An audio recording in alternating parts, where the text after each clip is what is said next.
Hello and welcome back to the Aegis Accounting Podcast. I'm even more informal this time. The first time I recorded a video I had a nice shirt on. Second time I thought, you know what, I'll dress like I normally do. And the third time I thought, you know, I'll even have a cup of tea. I've seen so many videos from so many people put on the internet in different styles, and if there's a podcast you don't know any of this, by the way, you can have to imagine me now drinking a cup of tea. The more comfort and natural sort of way I can convey myself, the better the videos turn out. I've tried stuff that's been really contrived before. I've had a whole script, read a whole bunch of stuff, and it just looks wrong. It's not me, and it doesn't come across very nicely. So I'm going to not do any of that. I'm going to try and come across more like myself, which is far more engaging anyway, than contrived advertisement style content. And I'd much rather come across naturally. So that's going to be the start of things moving forward. Today, this podcast is about three things in particular. Number one, relevant today on the 31st of January 2020, Brexit Day, VAT and what's going on with that. And not a long piece. I don't, as I said in other podcasts and things, I don't like giving an awful lot of tax stuff because mostly it's boring, and secondly, why? It's our job to do it. I don't necessarily need to tell you all about it. It's like it's not much fun discussing the offside rule. Just know it's there and play and have fun. I'd rather take the role of knowing the rules of HMRC and tax and helping you play and have fun in your business and make it profitable. I don't want to have long conversations with you about the rules. I can think of nothing more dull for either of us.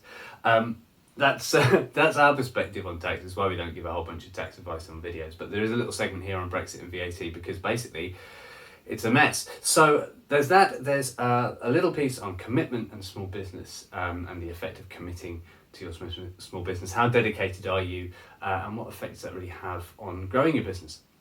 And the last thing that I discussed at the end of the last one, I said I was going to talk about it, is what we've been concentrating in at Aegis this previous couple of weeks, which is CRM systems.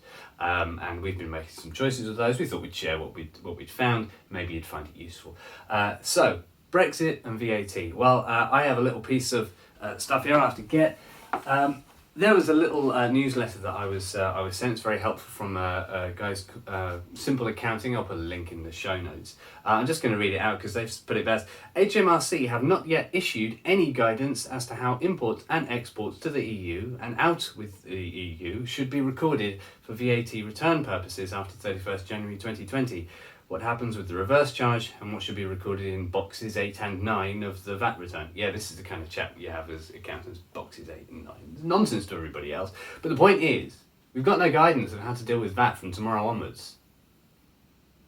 That's the level we're dealing with HMRC sometimes, especially when things are fast moving and Brexit's hardly a simple idea. But I just thought I wanted to say that because it's often believed that HMRC is an all-knowing, all-seeing eye of the government and that you should be doing absolutely everything you can to do right by their rules, as if their rules are consistent and clear and easy to follow. And they're not always. And they're not always clear within their own departments.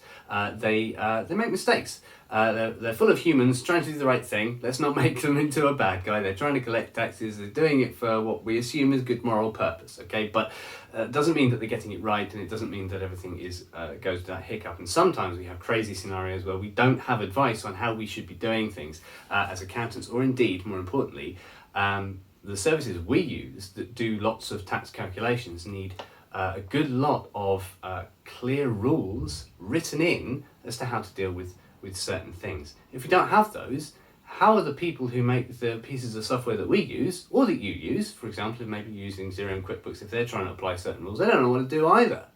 Imagine how much resources they're going to have to throw in as soon as the decision's actually made on how these things should be dealt with, because they're going to have to throw people in into their workflow to actually make something happen. Put that one down there. It's not always clear what the rules are going to be, and with Brexit taking focus away from things that HMRC were planning to do, for example, so-called IR35. If you don't know what that is, ignore it. It's not important. Not important to you Anyway, IR35 is a whole mess, so I'm not going to get into it. I'll maybe talk to it another time. But there's not clear guidance on what will happen with IR35, even though they said there'll be a review of it. And there was only the autumn budget statement, which would have given clear ideas as to what the rules of tax would be from April 2020 onwards, didn't happen because of all the things going on with Brexit. Okay, we understand it's busy, it's unclear how you're going to deal with things. At that time, think back, way back to autumn, we still didn't know who the Prime Minister was going to be. I mean, there's a lot of turmoil.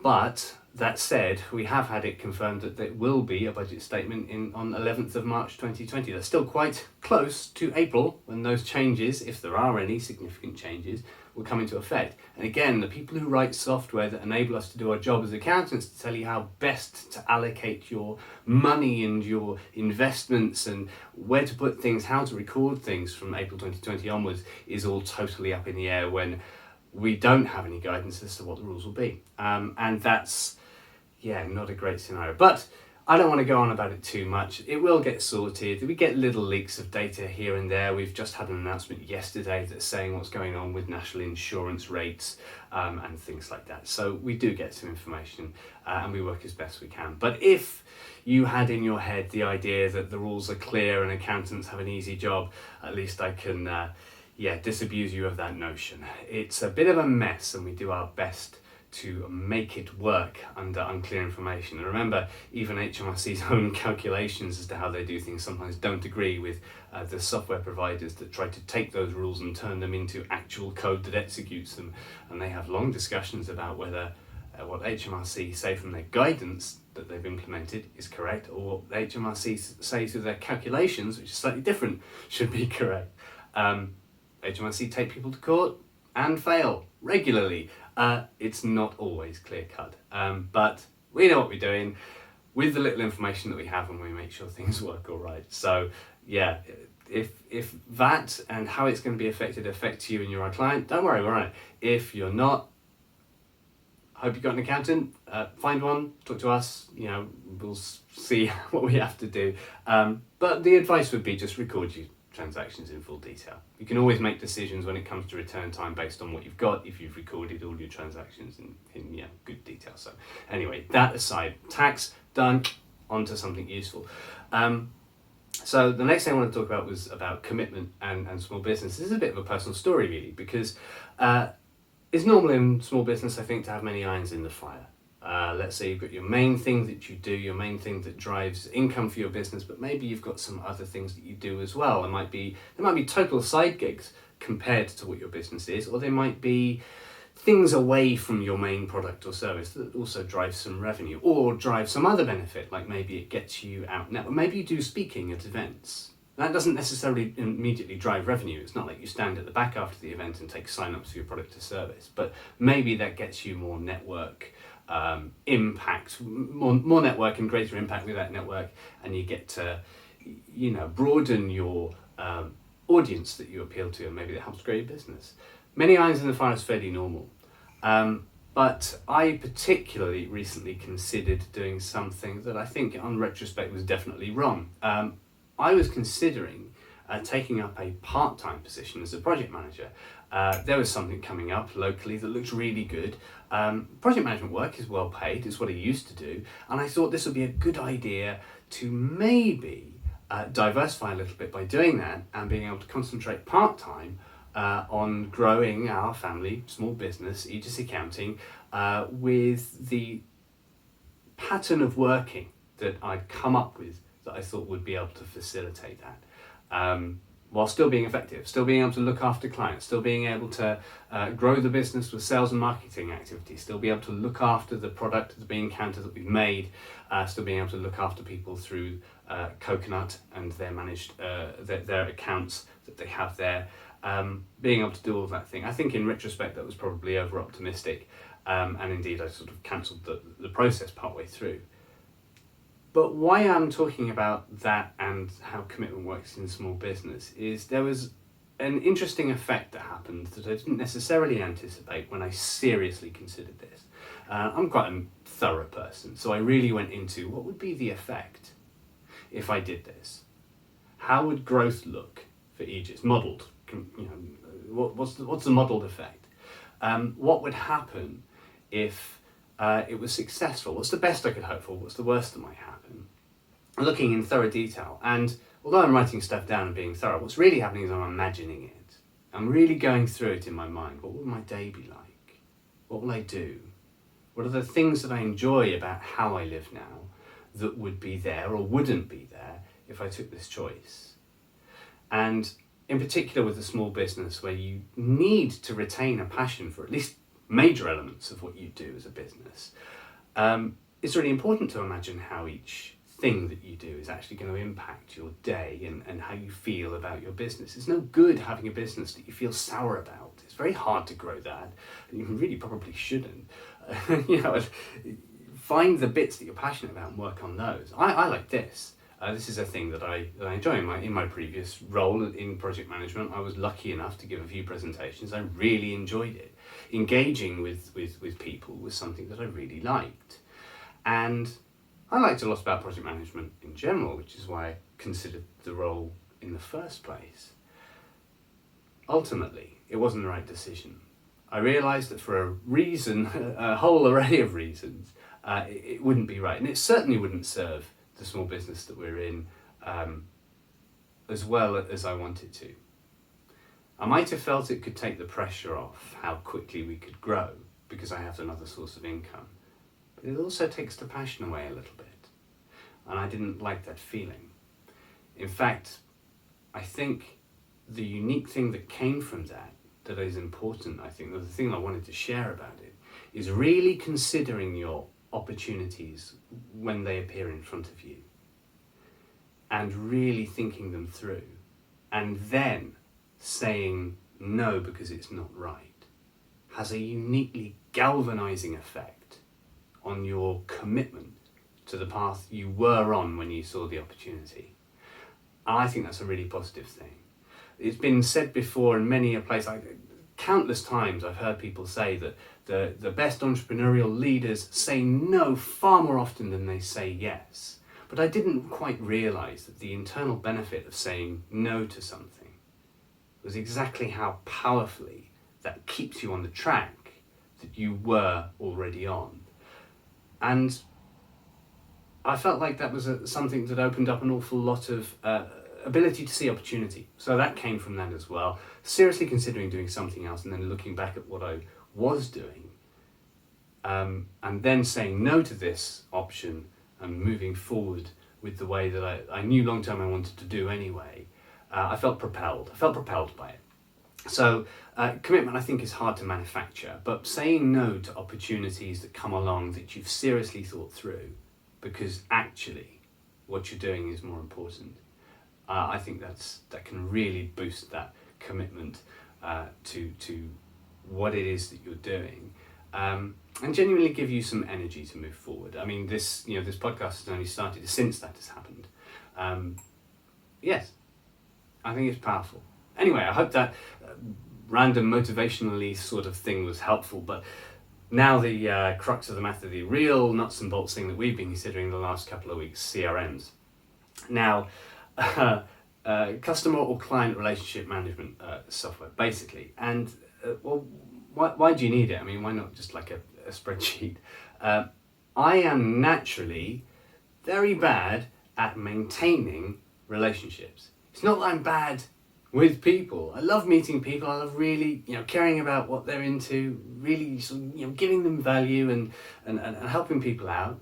And getting back in touch with them weeks later to see how things happened and all of that. I really like it. I'm just no good at the process of it without some tool. I need something to prompt me. I mean, there are friends I haven't talked to in months that I will only realise that I haven't talked to them in months when something pops up in front of me with their name on it and go, God, I haven't spoken to them for so long. And that's hardly unusual in a small business. I mean, we're busy. It's easy to forget, to do these things that are really important, engaging with people. And back when I was doing project management, we had a tool for that, which was the stakeholder engagement plan, or stakeholder communication plan, or communication plan, or some combination of the two. But the idea is that you would have some plan that would tell you how you would reach out to key stakeholder groups in your projects. And that would be like a bare bones thing upon which you would hang your communications plan. You'd say, okay, well, I'm going to talk to these people every month, I'm going to talk to these people every week, and I'm going to talk to these people with some face-to-face time that's really in-depth, maybe once a quarter. I'm going to have a really in-depth meeting and a catch-up, and really help them feel close and engaged with the project. I was involved in a lot of projects that had the overall aim of bringing change to an organisation, and in those scenarios, it's really important to bring people on board in a way that is like a two-way conversation. Change done to people is terribly ineffective. Change done with people or through people by their own agency affecting change because they buy into the vision, the strategy, the overall program, and thus the little project that you've got to deliver a little part of it. That's very powerful. So having that plan is a really central part. But I don't have that for what project managers tend to refer to as business as usual. Going about your day as a small business. Those tools are a spreadsheet that are referred to, really. And that's not quite right. So I wanted something that was a little bit more effective for me, that would remind me to get in contact to a bunch of people, that I could build some habits around, so that if I logged into my CRM in the morning, it would tell me there's these people that you should be staying in touch with. You haven't spoken to this guy in this long, you haven't spoken to this lady that you met that time, you haven't got back to her over the last week or so, you should be in contact. So that you can keep those relationships going that are valuable, both ways valuable. It's not in a way of like I want to make sure I elbow a lot of people regularly so they remember who I am. It's that I value these relationships and I want to make sure that I continue to nurture them because they're important to me and hopefully to them. But it doesn't work even if you don't put in the work.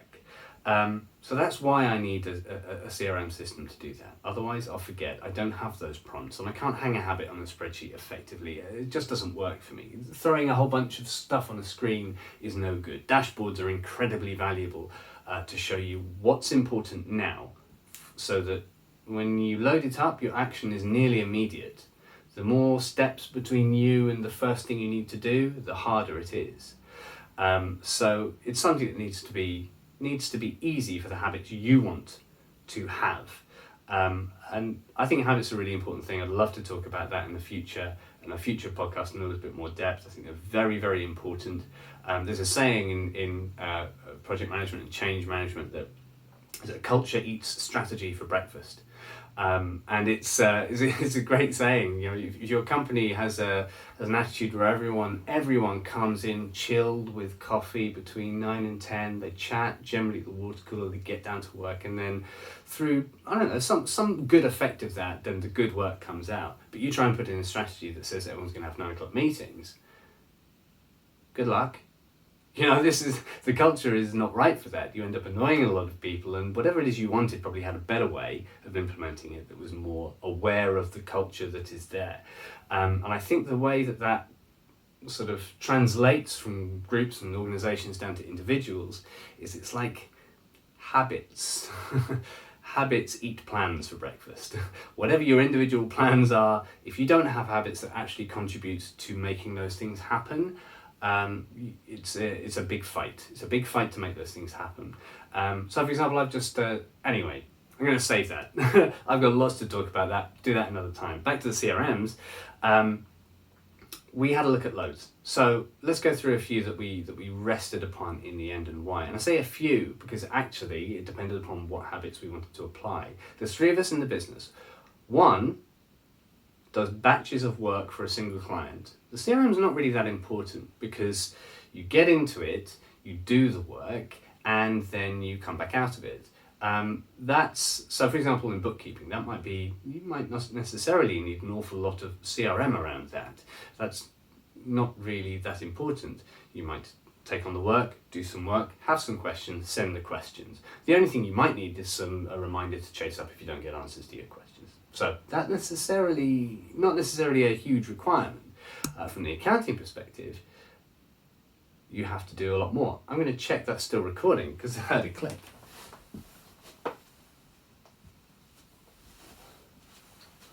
There you go, warts and all. I told you it would be light editing. It did click. It's still recording. from an accounting perspective, you have to make sure that you have all the right things that you need all the right time. And there's a set process that you're going to be taking each client through, from onboarding to getting them set up with us acting as their agent, through to basically looking after the work of doing the job with the client. And that's something that I think CRM is very aimed towards. Making sure you have good relationships with your clients and that you're maybe a bit of task management for the things you need to do with them. Mostly a place where you can see the communications that everyone has had with that person, what they've talked about, what they've done, and so you know where things stand. If there's more than one of you dealing with a client, you don't want to have a quick conversation with everybody in the business just to know what the last thing was said to them. It's just not efficient. So CRM is very good for that. So client relationship management, when they're in the business and they're one of your clients and you look after them, that's one facet of it. The other facet is sales. When you're trying to reach new people, but they're not necessarily clients yet, they may only be leads, you don't really know them at all, or there may be something completely different and tangential to that. There may be someone who's very influential in their sphere, and you like being close to them and understanding more about them and seeing whether you can help them in any way, and naturally whether you're able to reach into each other's network in any way to benefit you both. That's the kind of thing that a sales and marketing person like myself would need from a CRM. So they're very different needs. I think only one platform has properly acknowledged that these are really different. No, two that I'm aware of. HubSpot and Zendesk.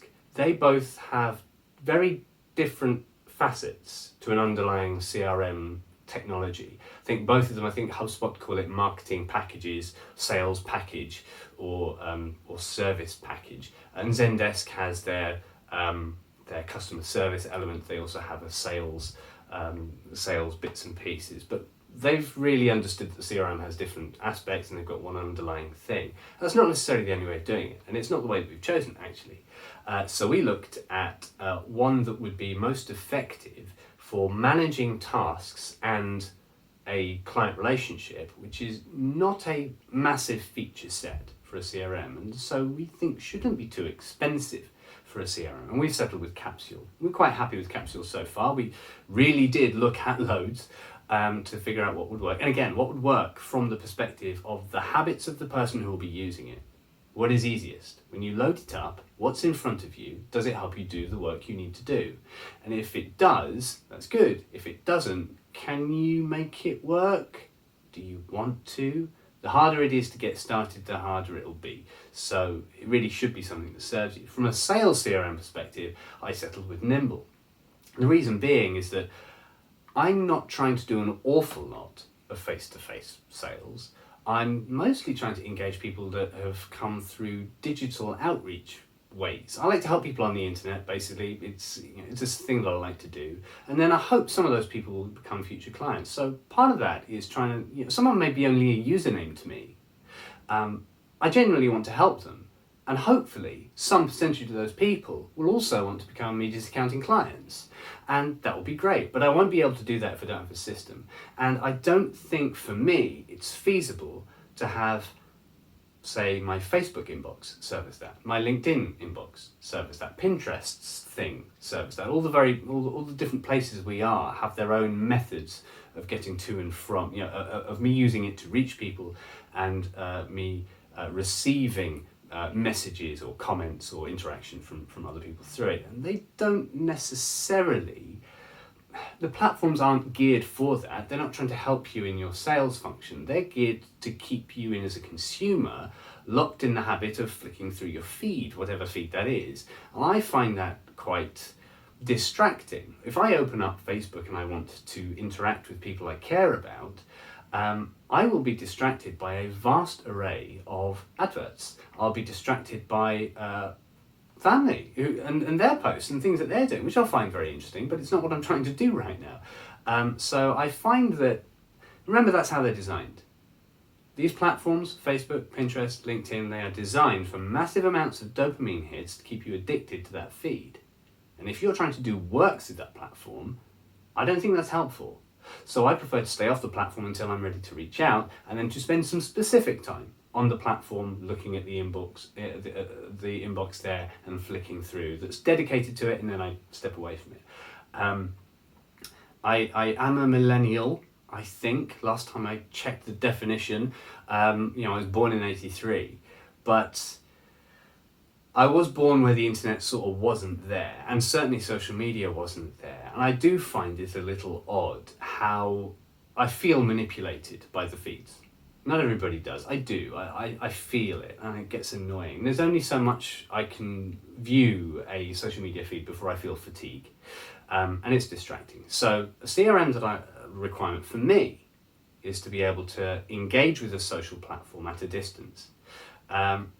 Nimble seems to have had a history of being a social CRM that integrates with social platforms. I believe Facebook and LinkedIn took away some of the integration that they were able to make so much use of historically, but it's still there to some effect. What's also there, which is great for me as a technical person, is a fantastic, easy to use API, which means I can manually get stuff in through the code that I can write. I can make it more productive for myself than it is naturally. And most importantly, that dashboard, that thing that it presents to me first and foremost, is exactly what I need to see. There are deals in the pipeline, there are people I need to stay in touch, there are social signals from people I am generally interacting with, bubbled up to the surface. This dashboard view is something that actually helps me sit down and do work. And I think that's the most important thing. So that's what I wanted to to say, that I think hopefully will help you as a small business. If you are looking at CRMs, think about it from these perspectives. They don't necessarily have to be the same. There's a great service called PieSync. If you use Nimble, they will synchronize 2,000 contacts with different platforms through PieSync for free, at least at the time of recording. That's fantastic, and we use it to synchronize our contacts between Capsule, which we use for onboarded clients, and Nimble, which we use for leads, all of the thousands more potential clients that may never make it to that platform. Also with Google Contacts, so that on my Android phone, if someone rings and they're in my CRM, then I know who they are because their name comes up when they ring. That's really valuable to me. So I also very much like that about Nimble, this PieSync offering for 2,000 contacts kept synchronized across platforms. Brilliant, really pleased with that. And yeah, very pleased that I can use things from the bean counter, for example. If a client is interacting with us, I can use APIs called from the bean counter to put that out into my CRM. So I really do know what's going on with a given client at any point of time, just by bringing up their record and seeing an activity list right there. Keeping that activity list in exact synchronization with Capsule might be a bit more challenging, but I know there are APIs for both, and I know I'll be able to do it if I really turn my mind to it. So I think when you're deciding on a CRM, you need to decide who's going to use it. What are they going to use it for?